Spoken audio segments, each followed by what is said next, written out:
masuk surga. Lihat janjinya Yesus. Ashadu, tuh, itu sebelahnya koma tuh. Ashadu lahu kudama abiladhi fi samai.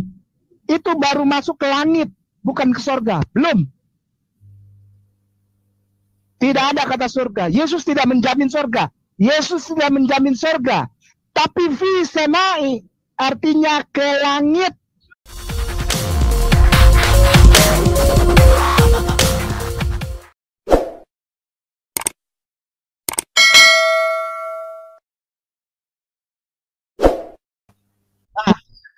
Ketik aja. Matius 10 nomor 32. Matius 10 nomor 32. 10:32.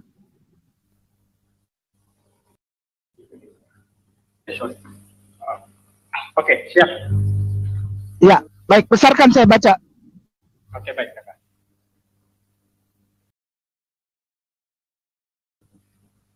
Kullu mayyashhadu. Yashhadu. Perhatikan itu baik-baik pemirsa. Bersyahadat. Kulum mayas sadu bersyahadat. Yes. Padahal ini kitab Alkitab kita nih. Alkitab kita dia bahas. Engkau bukan Kristen, engkau bukan pengikut Yesus. Kalau engkau tidak bersyahadat, bersyahadat apa? Isa Rasulullah.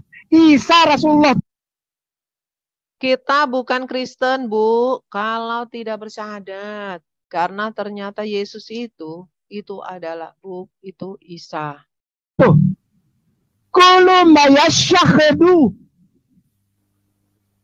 Yashhadu. Itu dari kata syahadah, bersaksi. Li kudama nas. Di antara di hadapan manusia. Engkau bersaksi bahwa Yesus adalah utusan Allah. Baik. Itu yang masuk surga. Yesus adalah utusan Allah yang akan masuk, itulah yang akan masuk surga. Utusan Allah, benar, Yesus utusan Allah. Iya kan, Bu? Yesus itu utusan Allah kan?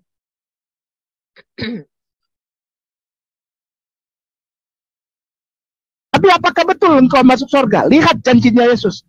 Ashadu, tuh, itu sebelahnya koma tuh. Ashadu lahu kudama abiladhi fi samai. Itu baru masuk ke langit, bukan ke surga. Belum. Tidak ada kata surga. Yesus tidak menjamin surga. Yesus tidak menjamin surga. Tapi fi samai artinya ke langit. Yesus tidak menjamin surga. Nah, gimana teman-teman? Yesus tidak menjamin surga. Bentar, Pak Inyonem. Mana yang teman-teman yang lain? Inyonem, gimana kasih dong? Suara gimana? Ya, silakan kalau dia mau memberi komentar. Katanya dia tidak menjamin surga, tapi menjamin langit. Iya, jadi nanti kita bakalan dicantolin di langit. Di langit-langit. Di langit-langit. Iya, jadi saya mau tegaskan sih sebenarnya begini ya, untuk teman-teman. Ambon, Manado, Papua, ya, NTT, NTP, Sulawesi, Anda itu menjadi target pemualafan untuk Indonesia. Mereka mengeluarkan dana cukup besar. Ya, jadi kalau gereja di sana tidak mulai untuk mengajarkan apologetika, tidak mulai untuk mengajarkan jemaatnya dengan dasar doktrin yang kuat, akan repot loh teman-teman. Saya kasih tahu Anda akan menghasilkan Ahmad si kaing-kaing dan Aristo lainnya. Saya kasih tahu Anda, karena dasar apologet Anda nggak kuat. Ya, Anda itu sasaran pemualafan. Saya kasih tahu dulu ya, mereka mengeluarkan dana cukup besar. Saya nggak usah ngomong di sini. Ya, bagaimana caranya? Kita tahu strategi mereka. Ya, Medan, Anda sasaran pemualafan. Ya, bahkan mereka memaksa menjual tanah. Ya, secara pribadi saya kenal, dipaksa tanahnya dijual untuk dijadikan Islamic Center. Kalau nggak mau disuruh maju ke pengadilan. Ya, orangnya ada di sini teman-teman. Ya, kita bisa kasih buktinya. Jadi Anda itu sasaran pemualafan. Apakah Anda mau menghasilkan Ahmad dan Aristo lainnya? Saya kasih tahu Anda. Mau nggak? Jadi kalau Anda yang tadinya Kristen, yang sudah merasa saya dari kecil udah orang Ambon, saya lahir sudah shalom. Saya udah orang Manado, Bu Sofi. Saya dari bayi lahir saja sudah Kristen. Saya sudah dibaptis saya dari lahir. Kalau Anda tidak belajar Alkitab, Anda tidak membuat satu keputusan pribadi untuk mengikut Tuhan dengan sungguh-sungguh, saya kasih tahu Anda akan menghasilkan Ahmad lainnya, Aristo lainnya. Kenapa? Karena Anda tidak back to the basic. Anda tidak balik ke dasar Alkitab biblical yang sangat kuat. Ya, apalagi nggak pernah baca Alkitab. Sayang sekali teman-teman. Nah, sekarang kita lihat ini. Dia mengatakan ya, ini Ahmad ini yang mengaku jago bahasa Ibrani. Tapi setelah kita tantang, saya waktu dia masuk di Pak Bomom, tantang untuk berdebat, berdialog, dia nggak mau. Ya, dia menghindari. Katanya. Bukan itu katanya. Waktu saya bilang, Ahmad lu bakal dapat 72 bidadari berdata motok. Jadi Ahmad itu nggak tahu apa-apa. Convert ya, katanya, saya mendapatkan hidayatullah. Hah? Ya. Nah, jadi tapi Muslim itu terbuai dengan terpesona dengan kebohongan-kebohongannya yang dibungkus abis ya dengan seakan-akan Google Paste. Ya. Dan mereka malah memberikan gelar kristologi. Jadi Islam itu adalah agama terkepo. Ya, Islam itu harusnya belajar Islamologi lebih dalam, belajar hadis-hadis. Ya. Kita salut sama orang-orang Muslim, ada beberapa yang ke TikTok, ya, mereka mengatakan saya tidak mau menyentuh Alkitab Bu Sofi karena saya tidak mempelajari Alkitab. Saya mau menjawab saja tentang iman Islam. Oh, saya salut sekali. Anda ahli tafsir, ahli hadis, bagus. Ya. Jangan Anda sudah keluar dari Kristen, masih nyantol di agama Kristen. Masih menyamakan Isa yang adalah cucunya si Imron, keponakannya Musa dan Harun, dibunuh pada zaman Musa, disama-samain sama Yesus. Berkali-kali kita sudah mengatakan loh Ahmad. Ya, mantan itu lupain aja. Nah, jadi teman-teman saya banyak ketemu ya di TikTok ketika saya menginjili di TikTok. Mereka sosok Pancasilais. Ya, mengatakan nggak usahlah kita angkat perbedaan-perbedaan ini, tidak usahlah kita berdebat antar agama. Saya kasih tahu Anda ya, hapus Quranmu yang menyangkut nama-nama nabi dalam Alkitab.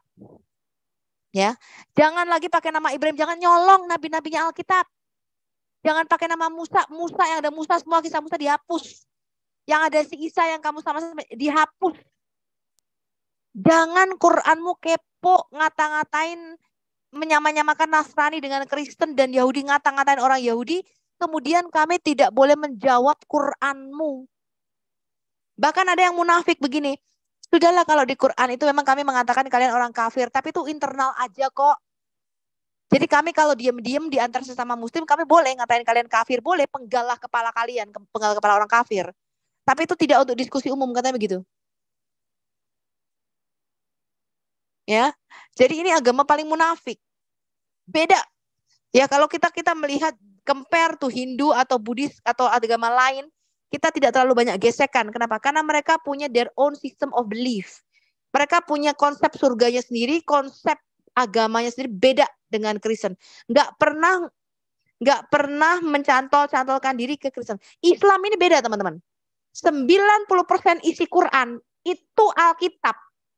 Kalau Anda nggak percaya, kita kupas satu-satu ayatnya. Kalau semua cerita-cerita di dalam Alkitab ini diambil, cerita tentang Musa, Ibrahim, Yusuf, Yunus, ya, Isa diambil, Maryam diambil. Itu Quran tinggal kita pantun, ya, tinggal demi kuda berlari terengah-engah aja tuh yang tersisa. Berapa persen yang tersisa? Kalau semua cerita di dalam Alkitab diambil, tinggal 1% kitab Quran. Dari 6.666 ayat. Tinggal 1% yang tersisa yang ketika cerita di dalam Alkitab ini dikeluarkan.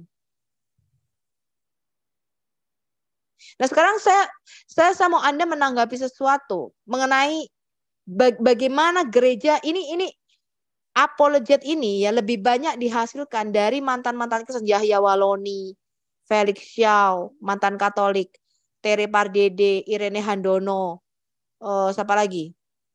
Bisa sebutkan. Macam-macam itu yang katanya mualaf itu. Ini dihasilkan dari gereja sendiri. Dan nanti saya akan bicara tanggal berapa ya? Mungkin tanggal 15 ya. Mengenai sejarah Islam. Dan mungkin akan kita live-kan. Bahwa Islam ini adalah bidat Kristen atau the heresy dari salah satu heresy atau bidat Kristen. Bidat Kristen teman-teman. Ya, nanti kita lihat sejarahnya. Nah, karena itu saya minta Anda yang mendengarkan YouTube, TikTok dan sebagainya. Gereja itu mulai sadar. Kembali khotbahnya itu back to the basic. Khotbahnya kembali ke Alkitab, kembali ke pondasi dasar iman Kristen. Coba ini bayangin ini. Ini yang katanya sekolah S3, yang ngakunya itu pastor si Ahmad Kainama ini, bisa nggak tahu loh kalau Yesus itu menjamin keselamatan. Bisa mengatakan kita ini kecantol di langit. Coba bayangin teman-teman. Dia nggak tahu artinya kata Samayim atau Uranos. Nggak tahu dia istilah Uranos atau Samayim. Itu kan memprihatinkan sekali. Sekolah STT-nya di mana? Ya. Mungkin Bu Sofi bisa jelasin kali ke Tante Kaing apa yang dimaksud sebenarnya Uranos, kemudian itu semua. Supaya dia tidak kait-kait di cocokologi gitu. Dikatakan Yesus itu ada di Uranus, hanya di langit, bukan di sorga. Uranos itu adalah bahasa Yunani. Dari Samayim, bahasa Ibrani Samayim. Samayim itu artinya bentuk jamak dari kata langit. Kenapa diterjemahkan langit? Ya, langit-langit. Karena di dalam pandangan Yahudi, yang namanya Samayim atau langit-langit itu dibagi 3. Ada langit pertama, langit kedua, langit ketiga. Langit pertama itu tempat di mana kita masih bisa melihat atmosfer. Ada burung-burung, itu ada di kitab Yeremia.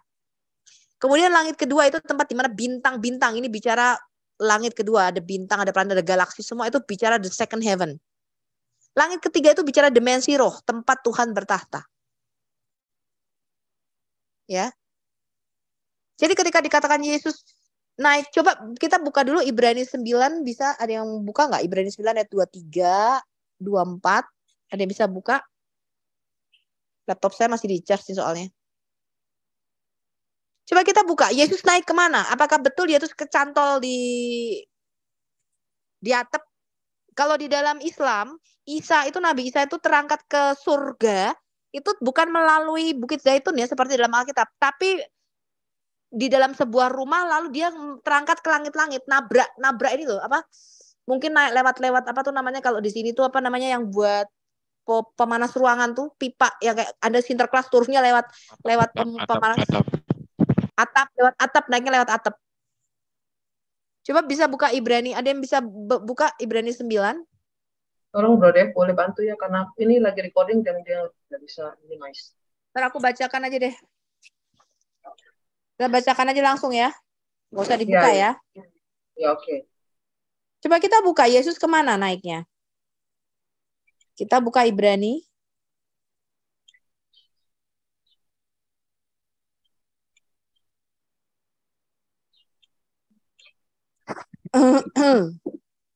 Berani berapa Bu? Ibrani 9.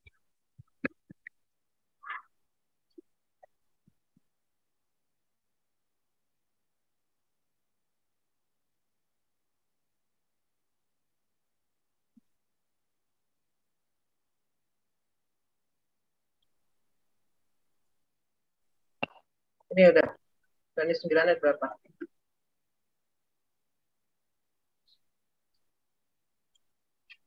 Ibrani 9. Coba ayat 23, 24. Ayat 23 ya. Ibrani 9 ayat 23. Ibrani 9 ayat 11 dulu. Ayat 11. Tolong di mute ya. Yang lain. Ibrani 9 ayat 11. Tapi Kristus telah datang sebagai imam besar untuk hal-hal yang baik yang akan datang. Ia telah melintasi kemah yang lebih besar dan yang lebih sempurna, yang bukan dibuat oleh tangan manusia. Artinya yang tidak termasuk ciptaan. Kemudian ayat 1. Ya, jadi tadi Yesus dikatakan dia melintasi kemah yang bukan buatan tangan manusia. Artinya itu ketika bicara kemah orang itu bicara langit. Ya, langit itu di dalam pandangan orang Yahudi seperti kemah, seperti tenda. Ya, jadi mereka kalau bikin tenda itu bisa dari kulit binatang. Dan biasanya itu mereka masih bisa melihat bintang-bintang dari dalam tendanya. Jadi masih ada lubang-lubangnya. Ya, kalau kulit binatangnya itu tidak dilapisi lagi. Jadi mereka menggambarkan langit ini seperti kemah. Ya, ketika bicara kemah itu bicara tenda itu seperti langit ya. Dan dikatakan dia melintasi langit, segala langit. Coba kita lihat lah. Ibrani berapa, Bu? 2324. 2324. Apa katanya? Jadi segala sesuatu yang melambangkan apa yang ada di sorga haruslah ditahirkan secara demikian. Tetapi benda-benda sorgawi sendiri, tadi udah. Oke. Tetapi Kristus telah datang sebagai imam besar untuk hal-hal yang oke. 24, oke. 24, sebab Kristus bukan masuk, bahasa Inggris ya.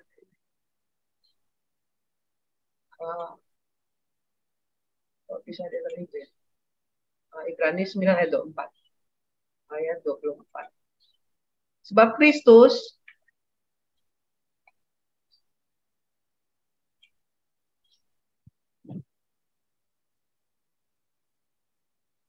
ayat 23. Jadi segala sesuatu yang melambangkan, ya tadi dia tidak tahu itu. For Christ, karena bahasa Inggris Indonesianya, oh jangan-jangan nggak ada ya. Kok dia lari ke Hebrew ya? 23, terus 24-nya dia lari, dia masuk ke bahasa Indonesia. Oke, nggak bisa. Saya bantuin baca. Ya, saya bantuin baca ayat 23. Jadi 24. Segala sesuatu yang 24, sebab Kristus bukan masuk ke dalam tempat kudus buatan tangan manusia yang hanya merupakan gambaran saja dari yang sebenarnya, tetapi ke dalam sorga sendiri untuk menghadap hadirat Allah guna kepentingan kita. Ya, jadi sorga yang mana itu kalau dia menghadap hadirat Allah? Apa kecantol di atap? Nah, saya sarankan ya teman-teman, waktu saya tahu ada orang-orang yang ke gereja itu bahkan tidak membawa Alkitab. Ya. Saya ngerti, Anda mungkin nggak pernah baca Alkitab every day. Anda belum pernah baca Alkitab sampai selesai. Tapi saya mohon please. Ya. Kalau Anda tidak membaca Alkitab, ya nggak usah hafal deh, baca aja. Ya. Belum tentu mengerti, telan aja dulu, ya. Tolong Anda mulai membaca lagi berulang-ulang, teman-teman. Jangan nanti Anda dikasih kaing-kaing. Yesus ke Uranos, kecantol ke langit. Dia masuk ke dalam sorga, ke tempat kudus menghadap hadirat Allah. Dia adalah imam besar kita. Nah ini saya bingung, waktu lu dulu Ahmad, di gereja katanya lu itu worship leader, pernah gitar, lu tuh bacaannya apa?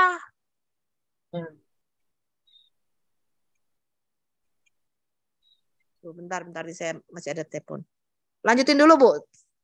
Ya, jadi aku coba bahas kembali ya. Ini sebentar ya, aku bahas lagi. Kita share ulang lagi nih, lanjutannya. Samit.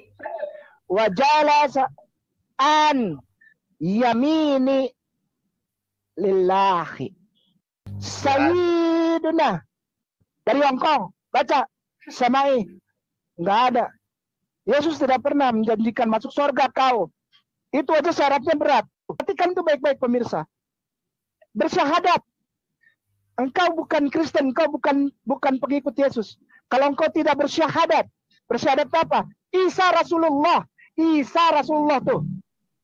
Isa Rasulullah, gimana nih Bro Dev? Aduh, parah banget ini, parah. Nih ada Christopher Kamboja. Ini, aduh dikupas dong nih. Gimana itu? Gimana Bu? Nah, lihat ini, Yesus itu, Isa itu, ya pertama Isa disebut Isa Rasulullah. ya. Kita pertanyakan gini. Nama Isa itu artinya apa? Ya. Biar nyampe gitu loh. Otaknya itu biar nyampe. Kita Ya. pertanyakan dulu artinya Isa itu apa. Kalau di kita itu kan Yeshua, Yesus, Ada Yaso. ya.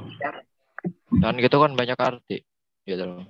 Dimana arti-arti itu bisa dikatakan adalah Tuhan penyelamat atau nggak bisa dikatakan juru selamat kan gitu. Iya. Sedangkan arti nama Isa itu apa? Karena di dalam kosakata Arab itu tidak kenal yang berawal dengan kata I. Saya kasih tahu. Kayak namus. Coba tunjukin berdasarkan abjad Arab ada gak imbuhan kata I, huruf I dalam bahasa Arab? Kalau Ibrani Yod, kalau Yunani I, gitu. Kemudian juga dengan Aramaik sama gitu. Dan dalam bahasa Arab kenal imbuhan I itu apa? Gitu. Nah ini yang harus dicari. Kayak namus gak sakar dulu lah. Pakai bilang kalian gak bisa bahasa Ibrani, gak bisa bahasa Yunani gitu. Sekarang saya tanya, kamu bisa Arab gak? Kalau bisa, kiranya itu bisa. Coba tunjukkan berdasarkan abjad huruf Arab ada kata I, huruf I. Gitu. Tolong ya masing-masing bertanggung jawab dengan mic-nya. Tolong bantu Fauzian. Jadi mereka mengatakan bahwa Yaso Rasul. Memang iya. Memang kenapa? Musa juga disebut Rasul. Rasul itu kan bisa dikatakan apa? Mengajar, gitu loh. Kayak orang Yahudi nyebutnya apa? Moshe Rabbeinu, gitu. Guru besar kami.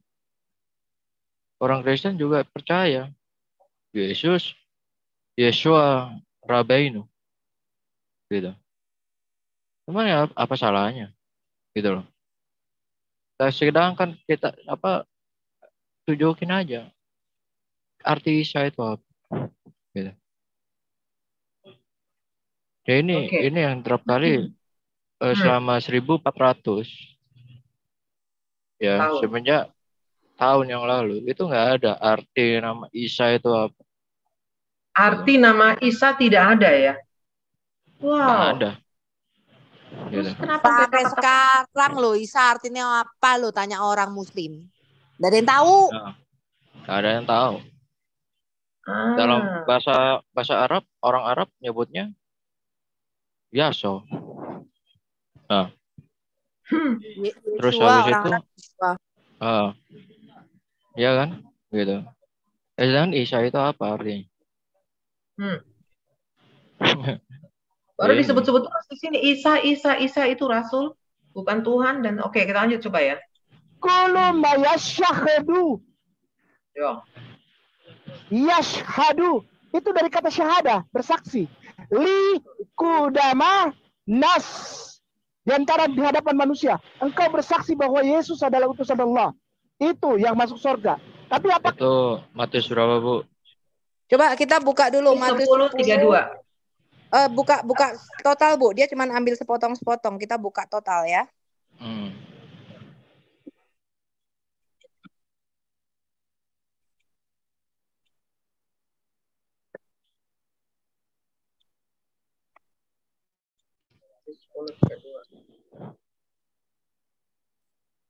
Soalnya orang ini berbohong luar biasa gitu loh, Bu. Kalau di dalam teks Arabnya itu nggak ada loh asyhadu itu. Bohong dia itu. Bohong. Aduh, tante. Jangan gitu dong, tante. Loh iya. Gitu. Itu ini ya, aku baca kan tadi yang dikutip itu Matius 10 ayat 32 ya, Bu ya. Ya. Nah, Ini aku baca dalam bahasa Arabnya, literasinya ya, interlinearnya ya. Katakan wakul ma ya tarif bil kudam al naas al-taraf ana yadin bin kudam abi alji bi al samawati. Artinya, Mana asadu? Mana? Di sini aja awalnya itu wakul luman ya tarif bin kudam ya anas ya alnas. Mana? Gitu. Mana? Yang dikatakan bahwa asadu. Gitu loh. Ini Makanya dia baca dari mana sih? Aneh. Asadu, iya, asadu. Aneh. Barang siapa ada. bersahadat di depan manusia, bukan. Barang siapa mengakui aku.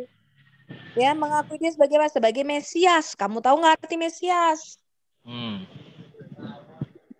Mesias, Al-Masih, tahu nggak kalian? Muslim itu mengartikan Al-Masih itu pengusap, berkaki datar, apalagi? Penggosok, pengepel, penyetrika, pengepul. Itu arti Al-Masih. Bayangin mereka Al-Masih aja nggak tahu. Ketika menyebut Al-Masih itu artinya anak Allah yang diurapi sebagai anak Allah. Makanya semua mengatakan engkau Mesias, anak Allah. Mereka tahu Mesias itu adalah anak dari yang maha tinggi. Ketika Yesus dihadapkan kepada imam besar berkata-katakan kepada kami, engkau Mesias enggak?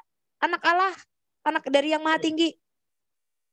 Nah kok sampai sono jadi si Isa bin Maryam? Mana jadi anaknya Maryam? Sejak kapan Yesus disebut Yesus bin Maria? Yesus itu anak Daud. Kenapa disebut anak Daud? Artinya Mesias. Raja. Ya, selain dia keturunan Daud, tapi anak Daud adalah sebutan khas, sebutan khusus bahwa dia mengakui Yesus adalah Mesias. Mesias adalah anak Allah. Baca Mazmur 2. Waktu lu di gereja dulu ngapain sih? Gue bingung sama lu. Tante kain nih. Iya, bahkan aku tambahin dikit ya Pak ya. Kalau di dalam tradisi Yahudi, nama anak tersebut itu nggak ada. Dengan imbuhan kata nama ibu itu nggak ada, Bu. Rata-rata itu dengan nama ayah gitu. Contoh seperti Yohanes ya. Yohanes murid yang dikasih oleh Yesus, yaitu Yohanes yang menulis Injil Yohanes itu ya. Itu aja namanya itu Yohanan ben Zebedius. Zebedius itu nama ayahnya. Itu. Terus Petrus yang disebut Simon bin Yunus. Itu nama ayahnya. Gitu. Salomo anak Daud. Nama ayahnya. Semua itu dalam tradisi Yahudi itu nama anaknya itu selalu di belakangnya itu dengan sebutan nama ayahnya gitu. Kayak saya juga dikatakan David Bar Andrea gitu. Gitu. Gak ada nama ibu gitu. Ya ini PR juga buat kayak nama tradisi mana mengatakan bahwa Yahudi itu memakai nama dari ibu gitu. Iya, ini aneh ya Isa bin Maryam. Dari mana tuh mereka mendapatkan itu? Karena Alkitab tidak pernah mengatakan itu. Yesus itu punya ayah di bumi ini Yusuf. Maka dikatakan anaknya Yusuf. Betul nggak? Betul. Secara manusia. Ini bisa jadi nggak punya bapak di dalam Quran. Itu aku masih meneliti itu. Dari mana mereka dapat cerita itu?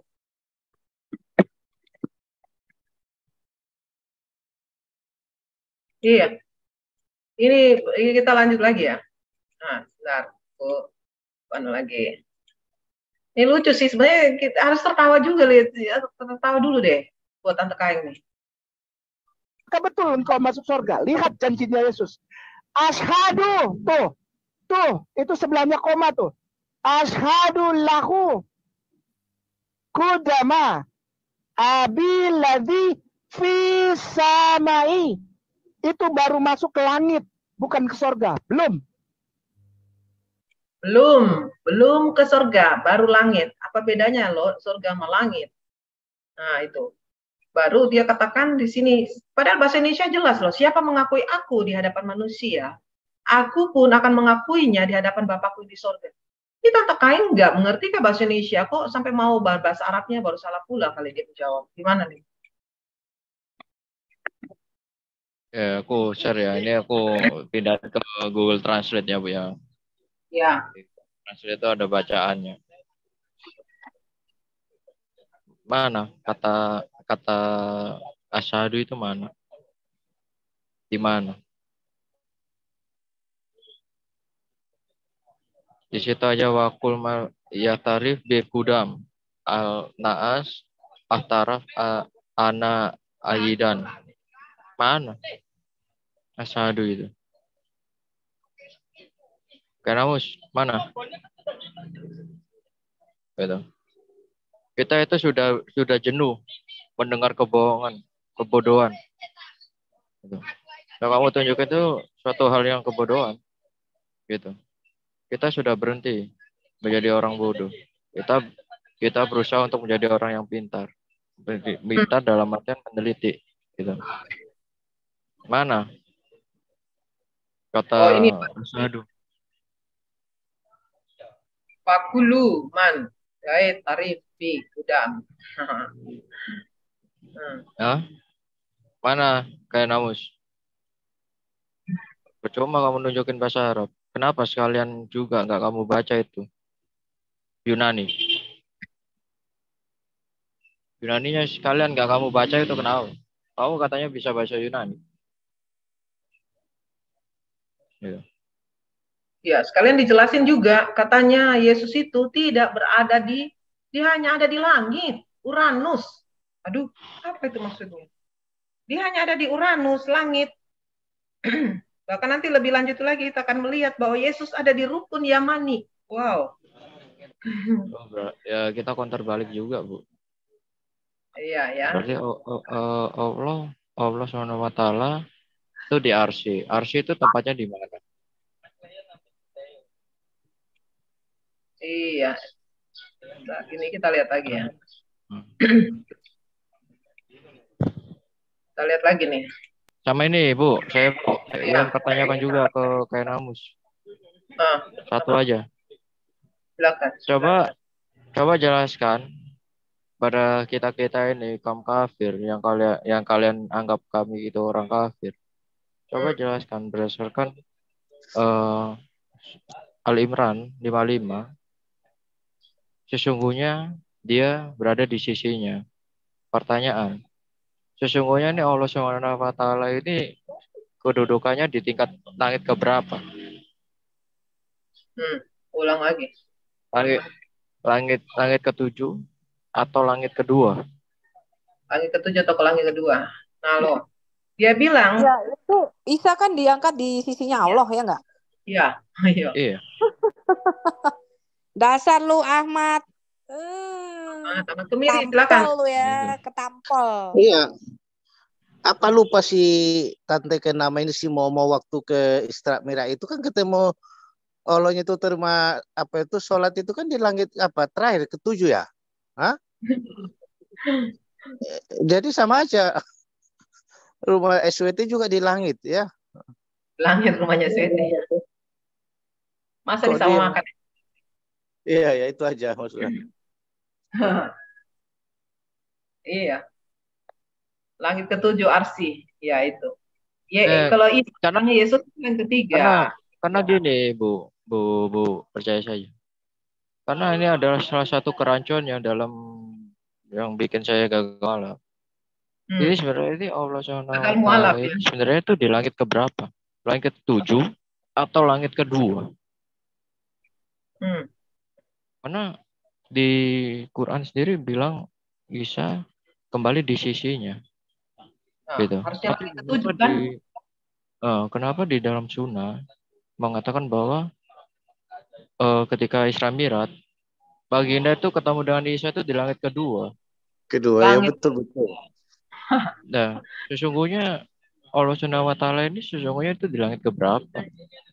Berarti Ketujuh atau kedua? pindah-pindah bro. Hari ini di langit kedua, besok Langit ketiga. Tadi Tante Kain bilang langit ketiga. Berarti masih naik kelas. 1 kelas. Karena Tante Kain. karena kan di langit kedua itu kan Isa dengan Yahya gitu kan. Langit kedua gitu. Tapi kenapa Allah Subhanahu wa Ta'ala ini ke langit ketujuh? Sedangkan di dalam Quran 3 nomor 55 di sini dikatakan kembali di sisinya. Berarti Isa ini di langit keberapa kalau gitu? Begitu juga dengan Allah Subhanahu wa Ta'ala. Ini langit keberapa? Langit ketujuh atau langit kedua? Kalau kalian itu kan selalu mengatakan bahwa kalau hadis itu tidak sesuai dengan Quran itu doi, padahal itu sahih. Gitu. Itu di langit berapa? Coba jelasin, kayak Namus. Langit berapa itu? Allah Subhanahu wa Ta'ala. Langit 7 atau kedua? Wah. Itu bingung itu mereka jawabnya itu tuh. Itu terserah mereka. Setelah selamat bingung bersama. Saya juga bingung. Kalian bingung, saya juga bingung. Itu aja, Bu. Oke. Kita coba share lagi nih ya. Nah, nanti ada itu klik lah. Jauh. Sama Tante Kain nih, pindah-pindah. Nanti kalau ada yang bilang Yesus menjamin aku masuk surga dari Hongkong,